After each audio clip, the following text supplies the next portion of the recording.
राज्य में विधानसभा चुनाव का बिगुल बज चुका है। शतरंज की बिसात बिछा दी गई है। राजनीति के चतुर खिलाड़ी अपने अपने दांव पेच खेलने में मशगूल हो गए हैं। इस बीच महाराष्ट्र की राजनीति का ऊंट किस करवट बैठेगा, इसकी तोह लेने के लिए हमने हिंदुस्तान टाइम्स के एसोसिएट एडिटर, नागपुर पत्रकार क्लब के वरिष्ठ पत्रकार प्रदीप मैत्रा सर से बातचीत की है। आइए पेश है उनके बातचीत के अंश। दोस्तों नमस्कार, कारा न्यूज की खास मुलाकात इस कार्यक्रम में आप सभी का बहुत बहुत स्वागत है। आज मेरे साथ हिंदुस्तान टाइम्स के एडिटर, वरिष्ठ पत्रकार एवं प्रेस क्लब के प्रेसिडेंट प्रदीप मैत्रा सर उपस्थित हैं। सर, मौका बहुत खास है इसलिए क्योंकि पूरे नागपुर शहर में ही नहीं बल्कि महाराष्ट्र में विधानसभा इलेक्शन को लेकर खलबली मची है। तो ऐसे में आपका तथ्य क्या बोलता है विधानसभा इलेक्शन को लेकर? आपकी क्या राय रखते हैं आप इसको लेकर? नहीं, इस बार का जो विधानसभा इलेक्शन है ये क्वाइट इंटरेस्टिंग रहेगा, क्योंकि 2014 का 2019 का जो असेंबली इलेक्शन था वो काफी फेवरेबल था। जो अभी जो महायुति जो गठबंधन बनी है उनके लिए काफी फेवरेबल था, मगर 2024 का जो लोकसभा इलेक्शन हुआ उसमें दिखाई दिया कि इतना फेवरेबल सिनेरियो नहीं है। और कहीं ना कहीं लोगों में जो एंटी इनकम्बेंसी है वो कहीं ना कहीं लोगों में दिखता है। लोगों का बातचीत से ये सब स्ट्रांगली रिफ्लेक्ट होता है। कहीं ना कहीं लोग महंगाई की बात करते हैं, अनएम्प्लॉयमेंट की बात करते हैं, तो ये सब इशू है। मगर फिर भी मेरे को लगता है कि जो 2024 के लोकसभा इलेक्शन में जिस तरीके से बीजेपी का परफॉर्मेंस बहुत खराब रहा, उतना खराब असेंबली इलेक्शन में नहीं होगा। तो क्या लगता है आपको, राज्य में किसकी सरकार बनेगी? मुझे लगता है कि देखिए कि 2014 का अगर असेंबली इलेक्शन देखेंगे तो बीजेपी को 125 सीट मिले थे और उस समय बीजेपी के साथ शिवसेना का गठबंधन नहीं हुआ था। शिवसेना सेपरेटली लड़े थे और बीजेपी भी सेपरेटली लड़े थे। उसके बावजूद भी 125 सीट बीजेपी को मिला था।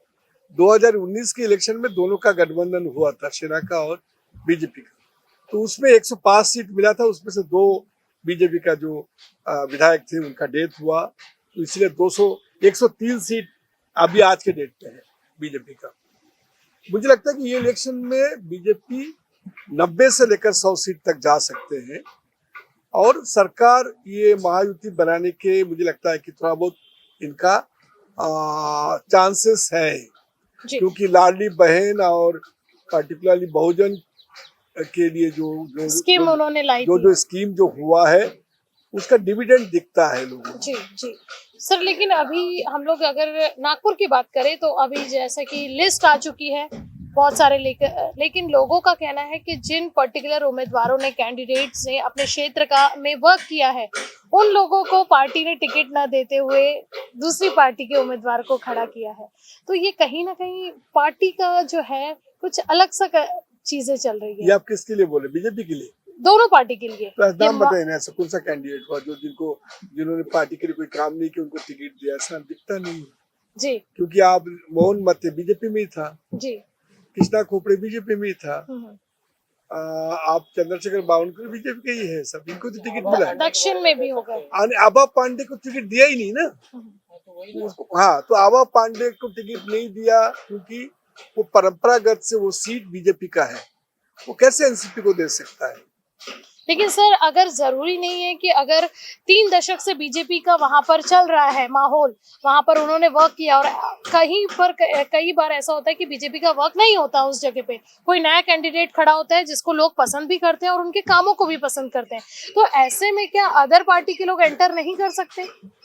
कैसा होता है कि ये बेसिकली एक टिपिकल इक्वेशन है जो गठबंधन होता है उनका। उनको जैसा वैसा ये लोग भी बोल सकते हैं। जो परंपरागत जो शिवसेना का सीट है वो शिवसेना का सीट बीजेपी को देने के लिए लोग तैयार नहीं होते हैं। जैसा मान लीजिए कि रामटेक का सीट जो है वो परंपरागत वो शिवसेना का सीट है, नहीं दिए बीजेपी को, जबकि बीजेपी का रेड्डी उसके पहले वहां से चुन के आए थे, क्योंकि 2014 का अलायंस हुआ नहीं था, उसके कारण आए थे। तो ऐसा होता है कि जो लोगों को लगता है कि भाई ये परंपरागत मेरा सीट है, मैं नहीं दूंगा। जैसा काटोल सीट शुरू से ही एनसीपी के पास रहे, इसलिए कांग्रेस को कभी भी देते नहीं।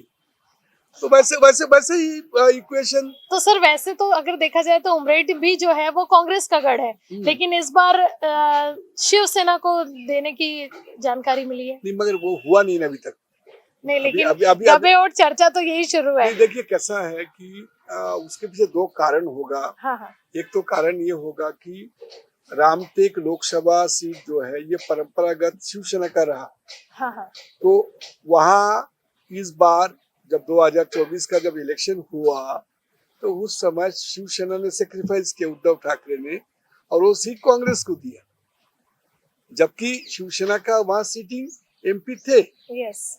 तो शायद उस समय ऐसा कोई एग्रीमेंट हुआ होगा कि आप ये सीट दे दो, आपको उमरेड का सीट हम देंगे, शायद इस प्रकार का इक्वेशन हुआ हो। विदर्भ में भाजपा गठबंधन और कांग्रेस की स्थिति क्या रहेगी?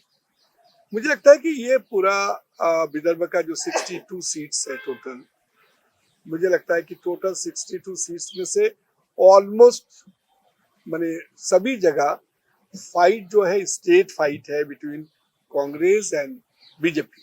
ओके। पूरा विदर्भ में अगर आप देखेंगे कि यहाँ ना तो उद्धव ठाकरे का शिवसेना या शिंदे का शिवसेना या एनसीपी का शरद पवार का एनसीपी हो या एनसीपी आपका अजीत पवार का हो, इनका बहुत इन्फ्लुएंस नहीं है जी। थोड़ा बहुत प्रफुल्ल पटेल के कारण भंडारा और गोंदिया में आज के डेट में शरद पवार के एनसीपी का थोड़ा बहुत इन्फ्लुएंस है, तो उनको कुछ सीट मिलेगा।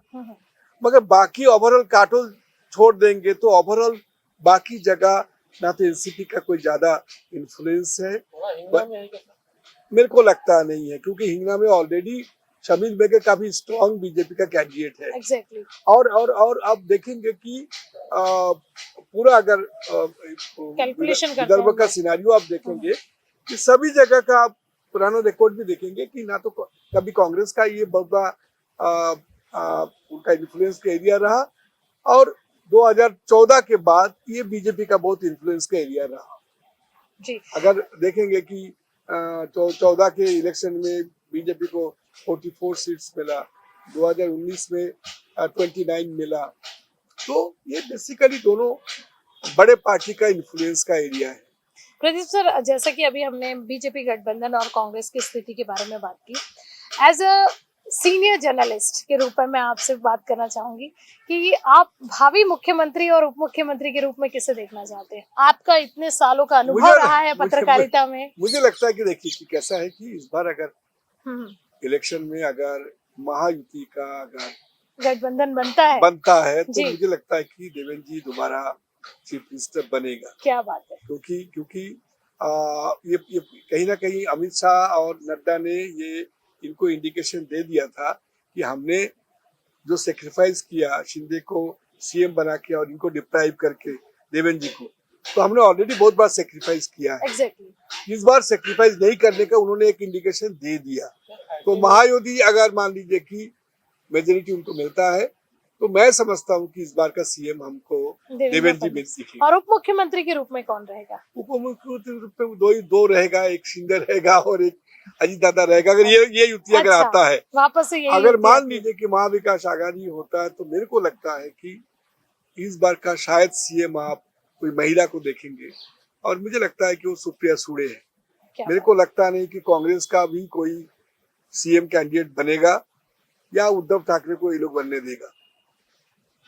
सर, एक प्रश्न उठ रहा है इन सारे आपके उत्तरों में कि इस बार राज्य में महाराष्ट्र में बागियों की भूमिका कैसी रहेगी?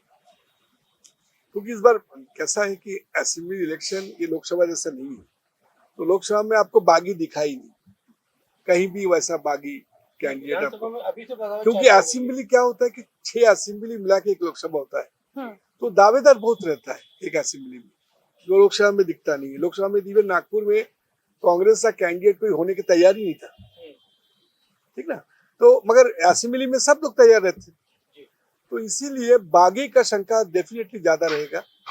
और आप देखेंगे कि इसके पहले भी सभी पार्टी का ज्यादातर कांग्रेस में ज्यादा रहता है, क्योंकि कांग्रेस बहुत पुराना पार्टी है, लोग मतलब बरसों तक सत्ता में रहे, तो इसीलिए उनमें लीडर्स बहुत ज्यादा है, तो सभी का एस्पिरेशन है, तो इसीलिए आपको कांग्रेस में ज्यादा दिखेगा और उसके बाद जो है बाकी आपको बीजेपी में दिखेगा। क्या बात है। और बाकी छोटे मोटे पार्टियां थोड़ा भूमिका बताएगी। क्या रहेगी सर? अगर वो देखिए जीत कर देखिए, हम आते पहले हम बोलते थे कि कांग्रेस को कोई अगर हरा सकता है तो कांग्रेस ही हरा सकता है, हाँ, तो वो कांग्रेस को हराने का काम उसके पहले भी जो लोगों ने किया बागियों ने किया, तो भूमिका वैसे ही रहेगा। इस बार भी स्थिति वैसी हाँ, रहेगी। मगर इस बार मुझे लगता है कि 2-3 चीज होगा। ये जो तीसरी आघाड़ी जो है, हाँ। जिसमें वंचित बहुजन आघाड़ी है, वो अलग से लड़ रहा है, हाँ। मगर एक ऐसा भी हो रहा है कि मैं पूरा स्टेट की बात कर रहा हूँ, जी, विदर्भ जी। की बात हाँ, नहीं हाँ। कर रहा हूँ। अगर जरांगे कुछ कैंडिडेट दे रहे हैं, कुछ स्वराज पार्टी जो है, ये जो कोल्हापुर का राज परिवार का, और स्वाभिमान शेतकरी पार्टी का जो शेट्टी है, इनका जो कॉमन कैंडिडेट है, ये भी कई जगह उनका प्रभाव रहेगा जी। और ये भी मुझे लगता है कि ये बेसिकली आप देखेंगे कि ये महायुति का जो एंटी वोट्स है उसको ये लोग डिवाइड करेगा। सर मुस्लिम तो वोटों का तो बंटवारा आप इससे कैसे इससे देखेंगे? महायुति फायदे में रहे। और मुस्लिम वोटों की अगर हम बात करें तो मुस्लिम वोटों का बंटवारा आप कैसे देखते हैं? मेरे को लगता नहीं कि मुस्लिम वोटर्स अभी पहले जैसा रहा, ये भी क्लेवर हो गया है। अच्छा। अभी ये ओबीसी के बाद से मुझे लगता है वोट नहीं करते, ये लोकसभा में दिखाई दिया। आप देखेंगे कि मुंबई में जो शिवसेना जैसा पार्टी को भी इन्होंने वोट किया, उद्धव ठाकरे को, क्योंकि उनको बीजेपी को हराना था। तो वो मुस्लिम वोट्स या दलित वोट्स अभी पहले जैसे नहीं रहा। क्या प्रकाश आंबेडकर जो बोलेगा वो सुनेगा, या ओबीसी जो बोलेगा मुस्लिम वो सुनेगा, ऐसा नहीं है, वोट नहीं रहा मतलब। ऐसा नहीं रहा। इसलिए वो देखते हैं जो कैंडिडेट उनके विरोधियों को हरा सकता है उसको ये वोट करते हैं। तो ये समीकरण हमको दिखाई दिया है। जो योजना बनी है, लाडली बहन योजना वगैरह जो बनी है, इसका लाभ तो महिलाएं ले रही हैं, लेकिन क्या वोट देने वो बाहर निकलेंगे? कैसा है तो होता है कि देखेंगे आप, लास्ट लोकसभा इलेक्शन में दलित और मुस्लिम ये लोग बहुत प्रोएक्टिव रहे, भयंकर प्रोएक्टिव रहे, क्योंकि कैसे भी करके इनको लगता था कि बीजेपी जिस तरीके से राजनीति कर रहे हैं उनको हराना ही है, तो बहुत प्रोएक्टिव वे से लोग काम किए। तो अगर देखेंगे कि लाडली बहन योजना का जो मैक्सिमम जो बेनिफिशियरीज है ये दलित और मुस्लिम ज्यादा है, क्योंकि वो बहुत गरीब तबके से आते हैं, तो उनका जो रोल प्रोएक्टिव रोल था अगेंस्ट बीजेपी, मुझे लगता है कि वो रोल इस बार नहीं रहेगा। वो न्यूट्रल रहेगा, शायद वो बीजेपी को वोट नहीं करेगा मगर न्यूट्रल रहेगा बेनिफिशियरी के नाते, बहुत प्रोएक्टिव होकर काम नहीं करेगा। और ये जो बीजेपी के लीडर्स पर्टिकुलरली देवेंद्र फडणवीस, ये जो एक नैरेटिव जो घुमा रहे हैं कि अगर ये सत्ता पे आ गया महाविकास आघाड़ी तो आपका लाडली बहन बंद कर देगा।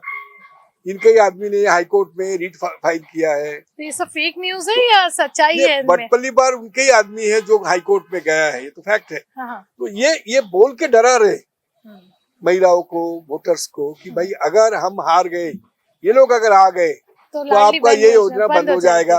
तो ये डर के मारे भी एक साइजेबल सेक्शन ये महायुति को वोट दे सकता है, तो थोड़ा बहुत तो फायदा होगा ही। ठीक है सर।